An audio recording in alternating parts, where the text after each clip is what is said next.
Propel Fitness Water. With Gatorade electrolytes, zero sugar, and vitamins, Propel hydrates better than water to help you get the most out of your workout and get back to your best self.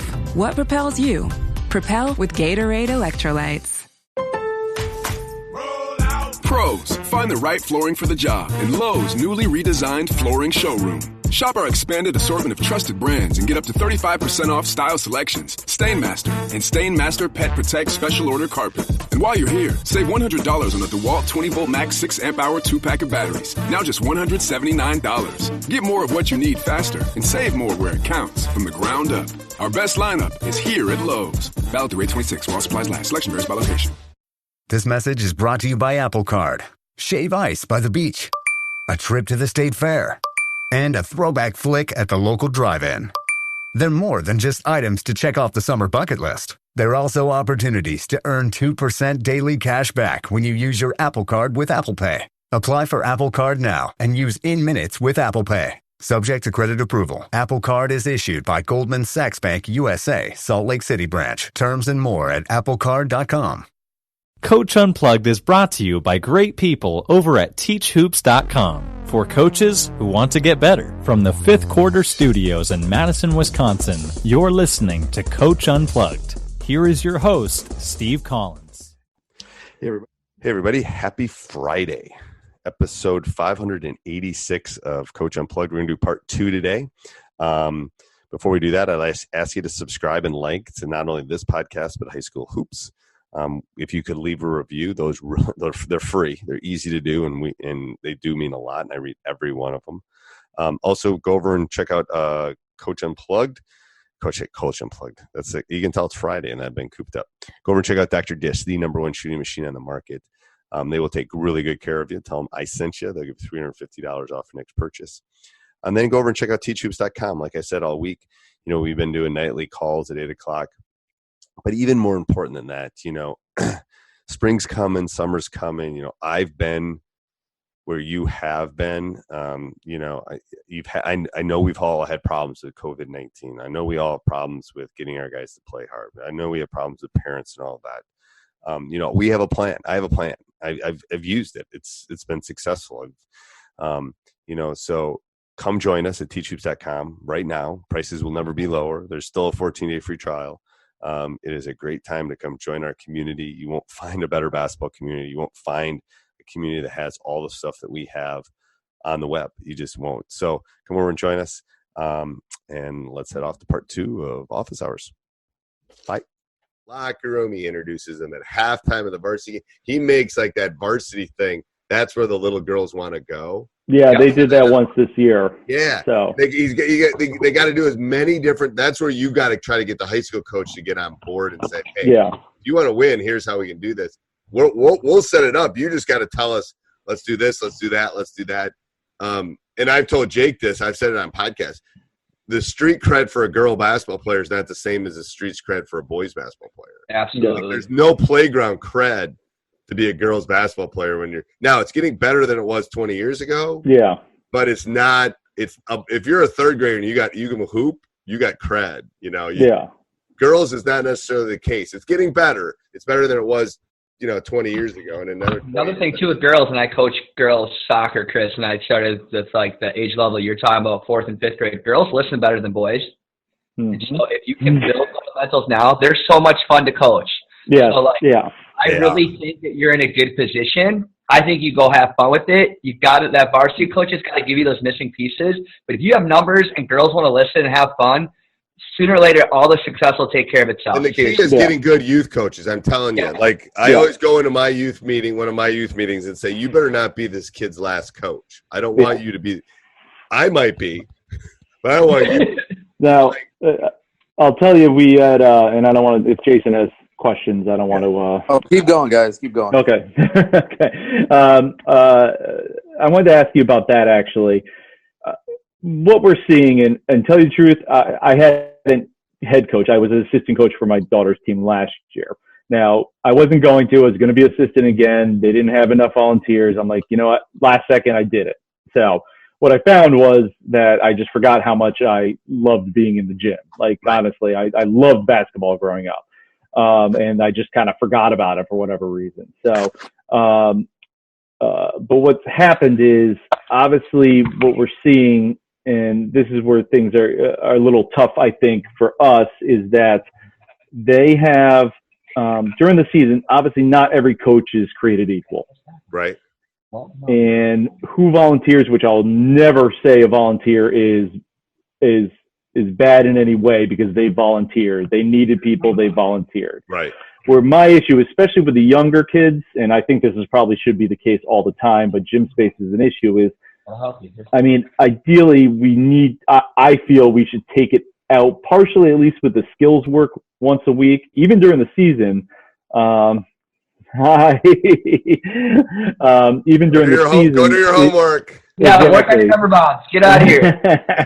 You're working on our basketball. We're going to have basketball basics once a day in our schedule. So. Oh, nice. There you go. That's good. But what I was saying was, like, again, like, I know of one team this year, the coach wasn't that great. Again, he volunteered. I can't say anything bad about him. Right. But I also know those kids didn't learn anything. And I had people tell me that, and I feel bad for the girls. Because again, like you said, and I saw that, I think, because I did the USA basketball thing. Yep. I signed up for it, and that was, Steve, is because of one of your podcasts with the guy that runs it. Showalter. No, is it Showalter? No, Don? It might be Showalter. Yeah, yes, that was it. Yeah. It's Don. Yeah. And that was great. I loved it. I think all the coaches should have that in town. I think it's awesome how they've set that up. Where was my train of thought going? But so the question is, this is where you get the high school coach involved. Like we don't, for our non-travel teams, for our school teams, we actually help pick the teams. Yeah.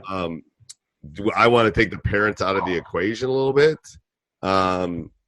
Just because I think it's healthier for everybody involved. Otherwise, it becomes like a little league-ish, where it's just all the pitchers in the same team kind of thing.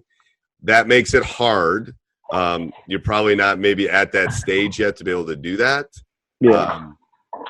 But I think this is where if you spell out what a practice should look like and you spell out other things. Yeah, I get you. That makes sense. Here's your practice. Yeah. Here's what you should do. Here's what games you should play. Yeah. Here's that's where the high school coach can come into play, because what they specifically want. I got you. Well, that's a great point too. But like, we also have this discussion. There's so many drills out there. Like, choose 4 or 5 of the best drills for each concept and say, this is what we're going to do. I'm right now, I just took a new job in the soccer world. I'm what's called a youth academy director in our local club here. And so, like, I've looked at all my players, all my coaches' practice plans. I said, well, we need to be more structured, same this way. These are the things that I need. So, like, I think that you guys have to come up with, what does our practice look like? Do we always start with ball handling? What kind of ball handling drills do we do? How are we going to master shooting? How are we going to master passing? Because then you spend less time teaching the drill and more time doing things that you can develop the IQ piece. Right. So maybe you want to work on the left hand. Here's 5 drills that work on dribbling with the left hand. I'm just picking something off my head. And then you vary them, because you don't want to do the same drill every day, because they get bored. So here's 5 that you want to do, and then pick one, and then go through that one, do the next one, and then you just vary it. And then, if you pick 5 and you just recycle those 5. It's like creating a menu. You want to create a menu and then have those coaches pick them every single. And I think with the basketball world out there and with us, we can help you, give you some drills, but you could literally construct your own menu, and then you would be able to have consistency and guarantee that every girl in that program is hitting all the key things that they need to learn at that. And that's where the high school coach comes in. It's like, maybe they need to work on, not at 3rd grade, but maybe we're talking about middle school. Maybe they need to work on a type of screen or a type of slip or type of shots. Maybe maybe they need to be able to hit an elbow shot, or I don't know, or something close to the basket. So that's where I think the high school coach can help. The problem is there's so many drills out there. You can't do all that. Yeah, I know. You got to take all the noise, and you got to narrow it down to, like, here's what we need to do. And that's where the high school coach, I think, can help with that. If you go and say, I need help, I want them to become better dribblers, can you help me? And then he or she, I don't know if it's a he or she, but they might be able to even get in the gym in the summer if they have their guys or gals, and be able to film some stuff for you or do it like just to show them what they specifically need. Gotcha. Yeah. So, no, that's great. That's great advice. I like that. Yeah, because my first thinking was, okay, we'll still hold a skills thing during the week, but there's not enough courts, I think, to handle all that court time at least, right, to do that for all the leagues. But at least if we could handle it for the spring, the summer, and the fall, and then turn it over to the coaches for the season, and then obviously, right. And then if you've worked on those skill sets, then those coaches don't have to work as much on that. So it's not, that variation won't be as big. And okay, great. Then you said you got a lot of other dads or other people that are involved. Start to delegate. Like here are the concepts. All right, I'm going to focus on these are the best shooting drills. I want you to focus on passing, or what people are really good at. Like me and Steve always talk about what are our strengths and weaknesses as a coach.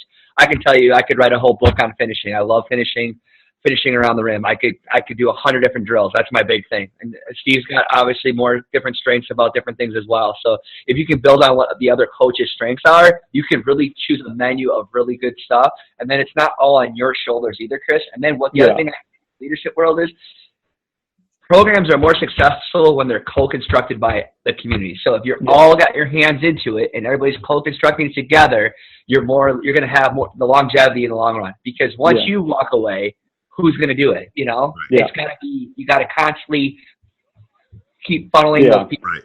And I think there's people that want to do it. I think that what we're running into is we're running into some egos, unfortunately, which I think is always a thing. I know. But I think that we could put it together. But I'm trying to, and that's what I'm doing. I'm trying to get people together. I'm like, let's sit down, let's talk about this. And they're like, and they're all kind of being a little shifty in regards to, hey, I got this idea, blah, blah, blah, which is fine. And, and I told them, I'm like, listen, you could take the credit. I don't care. You could run the damn thing. I don't care. But let's work together to get this together so it works properly. Right. And it's a machine that, like, my youth program will run when I leave. I know that. It's perfect. That's all I want. I want the machine to keep running once it's gone. Can I ask you one question, Chris? And I'm going to give my take on everything in regards to this. And Steve has said it over and over. And the white elephant in the room kind of is how is the high school program right now, and how well is that high school coach doing right now within the program for the girls? He's new. I don't know much about it. This is, again. Hey, Coach, I hope you're enjoying the podcast. If you are, there's a couple ways. There's a bunch of ways you can help us out. First of all, you can subscribe and like here and leave a review. Those are really important to us and help us get the word out about this great game. Second thing is you can go over and check out us on YouTube, Teach Hoops. We have all sorts of videos we're putting up. About every other day we put a video on Teach Hoops. You can also go over to our Amazon link, www.teachhoops.com/Amazon. Bookmark that every time. It's an easy way, free way for us to get a small little kickback every time you buy something on Amazon. It doesn't cost you anything, and it allows us to pay for our hosting fees, and you'd be surprised how expensive it is to do a podcast. And the last thing is make sure you go over and check out teachhoops.com for coaches who want to get better. This is the time that all of us want to become better coaches. We ask our players to become better coaches, or better coaches. We ask our players to improve their craft. You should improve yours. So go over and check it out. Let's head back to the podcast. My first year kind of watching, they had a rougher year. I know they lost one of their better players to a private school. So that was kind of their real scorer. But anyway, it's good. The girls were good, but it's just looking back, I guess they got some decent year. Were they above 500? Did they have some success? They're around 500, I would say. So, in my opinion, then your program is only going to be successful once that varsity coach gives it a little sense of leadership, and that's the reality of it all. You're not going to get rid of egos unless that person steps up to the plate and says, "This is what I want." Okay, and it's how it is. And then sooner or later, then you can take control of it. But literally everybody else is going to have their ego till in a community. I don't know how big your community, I don't care what community you are. It's what Steve Collins has said in the past. This is how I want things done at Madison Memorial, or myself, Jake Stager at Mayville High School. This is what I want, and everybody follows it. That varsity coach needs to step up, and you need to have some honest conversation with them. He needs to put on big boy pants and say, hey, this is what I want, and to move forward. I mean, Wow. really. I'm not going to half of this because I had to go get some coffee. 100 times today. He's like, well, you got to keep asking the varsity coach what they want. No, the varsity coach needs to tell it what they want, and let's move forward if he really wants to be successful. Or guess what? He's going to get run out of town sooner or later. That's the reality. It's the reason. So here's the issue. Here's the issue too, Chris. Is our tournament? We only made it to the Elite Eight, and then they called the tournament off. These communities were really hurting. Yeah, because they're all playing in late March because they've been doing that stuff since they were in 4th grade. That's why it's hurting so much. It's not like they just threw all these kids together and all of a sudden they became good. Exactly. So I think it's not like a college team where they're only some of these kids have been and it ended like that. That's the problem. Yeah. That's why these communities are really hurting. I just feel horrible. Yeah. I mean, I feel horrible for them. Yeah. But I think that's the issue is like there has to be buy-in, and I think what Jake was saying, I only heard half of it because I had to go fill my coffee up. But is I think that someone needs to be the top dog. Yeah. Like someone needs to run the ship. There can only be one captain. Now, maybe it's someone that runs the youth program. Yeah. And it's not the high school coach, whatever. I mean, but the buck's got to stop somewhere, I think. Okay. Yeah. It makes sense. And that's where you got to talk to the high school coach. It's like, it shouldn't be the high school coach. I have my AD and we hire somebody, former UW Badger player, blah, blah, blah. He runs it. And my AD, that's president. Okay, so you guys run it through the high school. We do. We have a board. The girls coach is on the board. I'm on the board. We've got a couple of parents on the board. We have our AD on the board. And we have a non-parent, non-whatever running it. Like, both his boys are in. Oh, wow. Okay, jobs. Interesting. So, and we run it through a 501c. It's a whole tax-free thing. Yeah. Because we're an urban school, so we have kids that can't afford. We have all sorts of other issues. We got to write grants. We got to do stuff like that. So, but I go to the board meetings like 4 times a year and say what I think and eat the nachos that they buy me. And we have no idea who's on the board. I don't even know who's on the board. Right. So I think that's it's not on the website. Right. I don't know who's on the board, who's making the decisions, because all the work's not going to pay off unless there's there's some laws. And that's why I want to almost go in with a proposal, basically. Yeah. I mean, that I just want to be organized, have people on board and say, hey, this is what I think we should be doing. And I like your, again, the high school coach is on board and being able to say that and have that person advocate for the program. Okay. And what we're thinking. I put that on my list. I will email my AD or text my AD and ask him for our bylaws and all that kind of stuff that we set up. We have an annual meeting because if you run a 501c, you have to have an annual meeting, all that kind of stuff, whatever it's called. So we have all that stuff, all the bylaws, how people are voted in, how people are voted out. The head girls and head boys coach are automatically on the board. So I haven't run for it. I'd be okay if I wasn't on it. Yeah. But okay. So I'll do awesome. That. Thank you. Yep. All right, Jason, what else? Do you have a youth program where you are? No, but I felt like the whole segment was you were talking to me, the varsity girls coach. So That's good. You gonna put your big boy pants on or what? I know. Jason from Branford, Connecticut. Oh, I'm sorry. No, it's funny too because I talked about outreach to like our elementary and junior high schools, and our ADs like hands off, like you can't go talk to them. I'm like, okay, well, I'll play hands off. I mean, I don't know. I think that came down from the principal. I think there was prior regimes that had done some recruiting for like in our district. There are 4 high schools, so you can transfer. And I don't know if shenanigans were happening must have been before I came in. So right, our so that might be it too. I'm guessing it's different everywhere. Yeah, but no, I like the idea of meeting up. I thought about doing like a coaches clinic with local youth teams just to see what's out there. Who are these coaches that are coaching these feeder schools and what have you? Right. Because it is all about. There's a place now. That's a place you can make it free. Like which part? You could have like a coaches clinic and make it free. People will come. The coaches will come to that for sure.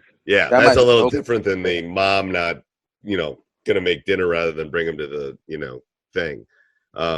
That works. I've done that. I've done all sorts of free stuff like that. I've done a clinic too, Jason, and I even invited the parochial schools that feed into the high school that I went to. Like sometimes those schools are kind of left out a little bit and kind of a sour taste. So I don't know how big your community is. So like I would invite all the Lutheran school coaches, and I would invite anybody in regards to community. Right. Okay. Yeah, no, sounds good. And the thing is, here's the funny part is, especially if there's 4 high schools, invite the other 3 coaches. Doesn't matter. I mean, yeah. Right. I mean, come on. The 4 of us will run this. We'll all sell stuff, and here's what we like, and blah blah blah. Let all the coaches, the youth coaches will come. They'll all come. It'll be. I mean, it's about teaching the game at that point. So, that's a great thing. The Saturday morning thing. I as a head high school coach, especially taking over a program, I would definitely try to do something like that. Where the little guys can look up to the big guys, the little girls can look up to the big girls. That pays as much as any of this other stuff we talked about, I'm telling you. Because then they'll ask mom and dad to go to the games. They'll ask, they'll start following, social media. They'll follow them on Instagram or whatever. Look at them. So it's role models. You want role models. And that the sooner you can get that, the better off you'll be, I think. So you're saying that was more of like a weekly Saturday thing? Yep, we did it during the season when I was young and had more energy. Yeah, we do a post or pre-practice. I think we did it. Yeah, you just provide donuts for your girls to stay and some OJ, and there you go. Yep, and then they run a little station. Right. The girls are there.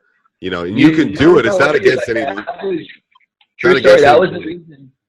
That was the reason I got into coaching, was Saturday morning basketball and helping all the camps. That was my passion. I learned on to be a teacher and a coach from helping my high school coach at that point. I'm like, this is cool. This is what I want to do the rest of life. You might get more girls that want to help out in your program or help coach a team and all that stuff. Like it's only gonna create benefits in your program. It's not gonna hinder anything. Right. And the thing is, it's legal. It's not like, I don't know what your state rules are as far as contact, but it's basically, you can count it as part of your practice if you need to. You can have contact during the season with your players. So you're not breaking any rules. I'll check that. I don't know the rules for all 50 states, but I know in our state that's legal.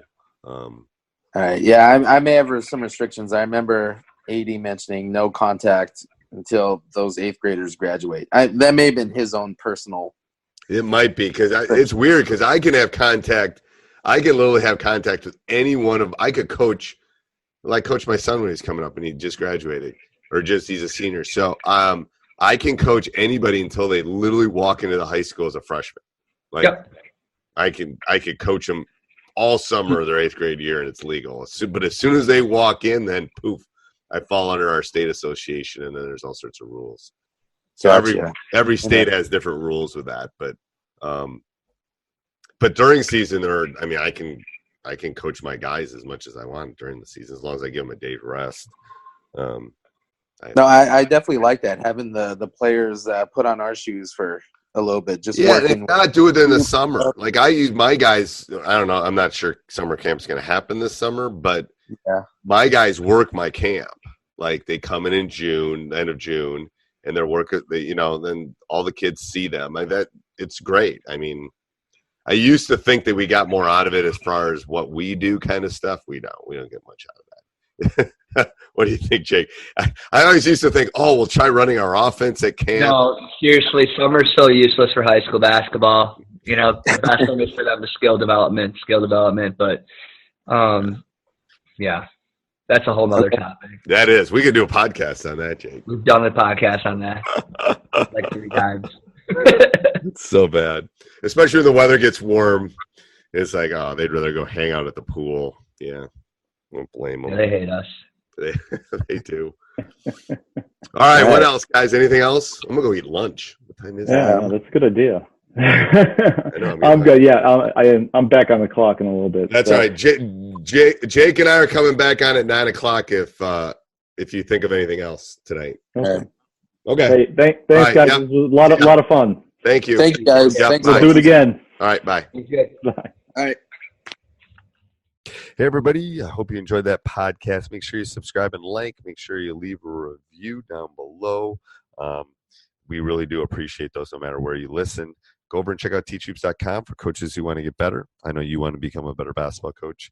And again, if maybe you're done with podcasts, you're going shopping now, go down and click on our Amazon link and do some shopping.